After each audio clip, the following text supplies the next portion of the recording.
Bismillahirrahmanirrahim. Assalamualaikum warahmatullahi ta'ala wabarakatuh. Perkenalkan, nama saya Muhammad Rafnan dengan NIM H.2010264, kelas PGSD reguler 2A, Universitas Juanda Bogor. Matkul Perspektif Pendidikan Sekolah Dasar.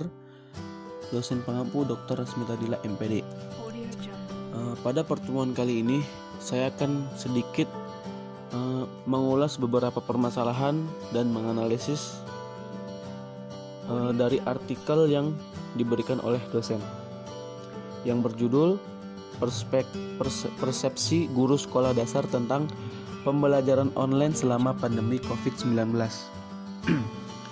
Oke, kita tahu bahwa wabah pandemi COVID-19 di seluruh dunia telah mengubah hampir semuanya aspek kehidupan, termasuk aspek pendidikan, dan Indonesia tidak terkecuali dengan perubahan tersebut.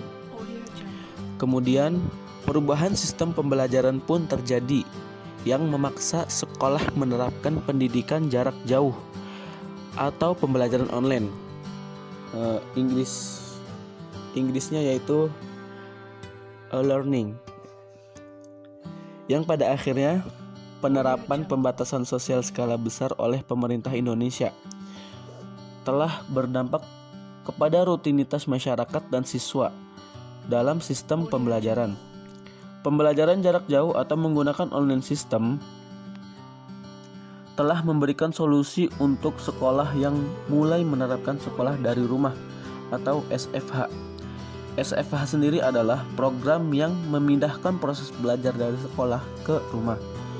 Berdasarkan instruksi Kementerian Pendidikan dan Kebudayaan, sekolah untuk mengatur pembelajaran online memberikan pengalaman belajar yang bermakna bagi siswa tanpa dibebani tuntutan untuk mencapai semua persyaratan kurikulum. Dalam hal ini, SFH mempertimbangkan kesehatan dan keselamatan siswa, pendidik, tenaga pendidikan, dan masyarakat. Baik, kita akan mengulas permasalahan-permasalahan yang ada dalam artikel ini. Permasalahan yang pertama yaitu strategi pembelajaran yang diterapkan oleh pemerintah selama belajar di rumah berdampak pada penurunan motivasi belajar siswa, yang mana siswa kurang bersemangat untuk belajar secara daring ini. Pembelajaran jarak jauh memanglah tidak memuaskan seperti pembelajaran yang dilakukan secara tatap muka atau secara langsung, karena pembelajaran seperti ini tidak didukung sepenuhnya oleh orang tua siswa di rumah dan beranggapan kalau sekarang ini sekolah libur. Nah, kebetulan seperti yang informasi yang saya pernah dapat atau yang saya pernah ketahui, bahwasanya pembelajaran daring belum cocok pada tingkatan rendah seperti tingkatan sekolah dasar, karena guru tidak bisa mengontrol siswa secara langsung, sehingga proses pembelajaran sebagian besar tidak berjalan dengan maksimal.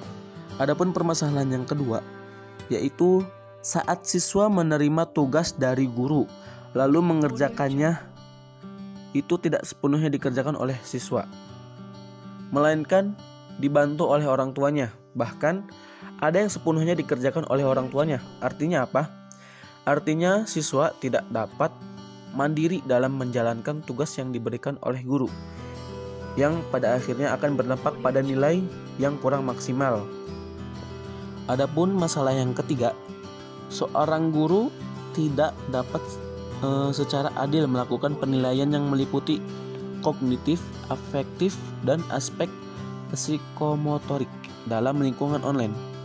Memang penilaian itu sering dirasakan guru dari aspek kognitif pun menantang untuk dilakukan secara adil karena campur tangan orang tua yang membantu memberikan jawaban atas tugas atau tes yang diberikan oleh seorang guru.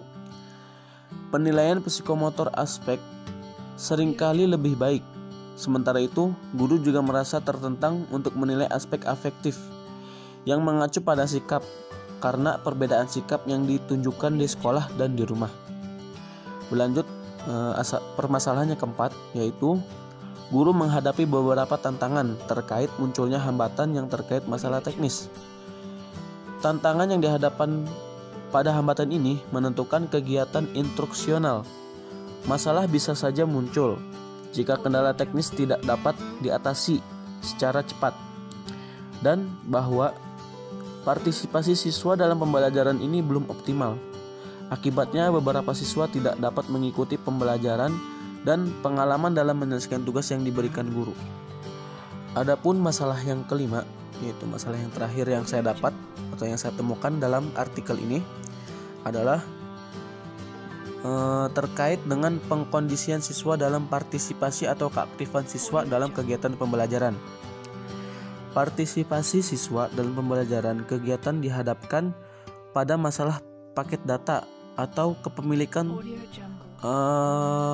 alat-alat teknologi seperti telepon seluler dan laptop, yang dimana tidak semua orang tua atau siswa memiliki teknologi tersebut, sehingga guru melakukan home visit terhadap siswa yang tidak memiliki teknologi. Kemudian, dalam hal pengkondisian siswa ini, guru juga menyatakan bahwa itu tidak mudah untuk menjaga semangat belajar siswa. Perlu kita ketahui, di awal SFH atau School from Home, pembelajaran online, siswa antusias melaksanakan pembelajaran. Namun setelah 1 bulan lebih, siswa mulai merasa bosan dan kurang bersemangat untuk belajar. Maka dari itulah tadi beberapa masalah yang saya temukan pada artikel ini. Oke, lanjut.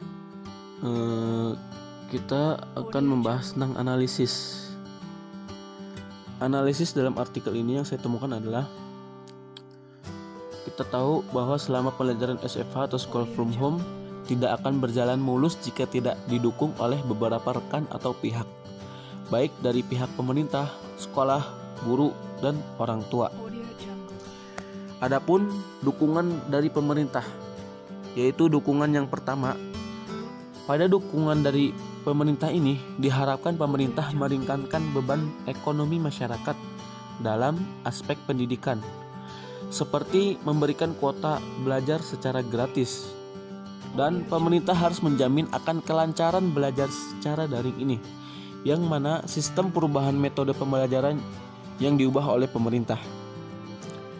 Dukungan yang kedua yaitu dukungan dari sekolah. Dukungan sekolah ini terdiri dari kepala sekolah, guru, staf, dan lainnya. Maka kepala sekolah memainkan peran penting dalam menentukan dan melaksanakan kebijakan yang ada sesuai selama SFH. Dukungan kepala sekolah dalam kondisi SFH dapat berupa memberikan motivasi kepada guru, kesiapan guru, dan kesiapan sarana dan prasarana yang mendukung pembelajaran online ini, sehingga pembelajaran online ini berjalan dengan baik dan maksimal. Dukungan yang ketiga yaitu ada dukungan dari orang tua. Ya, jelas. Dukungan dari orang tua memberikan kontribusi yang cukup signifikan. Orang tua merasa bahwa pembelajaran online mengubah kualitas belajar anak-anak mereka. Pada awalnya pembelajaran online, orang tua dahulu sangat antusias bahwa sekolah menggunakan sistem pembelajaran online. Namun setelah lebih dari sebulan, dukungan orang tua itu menurun karena mereka para orang tua sadar bahwa dalam pembelajaran online ini kurang efektif bagi anak-anak mereka. Walaupun itu kurang efektif, tetap saja dukungan dari orang tua sangatlah dibutuhkan untuk berjalannya pembelajaran yang efektif dan efisien. Baik, kesimpulannya adalah sekolah dari rumah selama pandemi COVID-19 telah memengaruhi sistem pendidikan dari semua negara di dunia secara signifikan. Menanggapi krisis ini, banyak negara telah menerapkan aturan dan metode yang berbeda untuk menghadapi perubahan dalam sistem pembelajaran. Dalam beberapa bulan, sistem pendidikan nasional beralih ke solusi seperti metode online, menggunakan aplikasi online, TV, radio, dan metode offline, termasuk buku dan modul cetak. Seiring dengan perubahan ini, perubahan telah diperlukan untuk strategi pembelajaran, kesiapan teknologi untuk diterapkan pembelajaran online, serta memberikan dukungan dan motivasi kepada semua pihak yang terkait. Harapannya adalah Semoga pandemi ini cepat berakhir dan situasi kembali dengan normal. Amin amin ya Allah rabbal alamin. Mungkin cukup sekian yang bisa dapat saya sampaikan. Kurang dan lebihnya mohon dimaafkan. Wallahu yaqulul haq wa huwa yahdis sabil. Wassalamualaikum warahmatullahi taala wabarakatuh.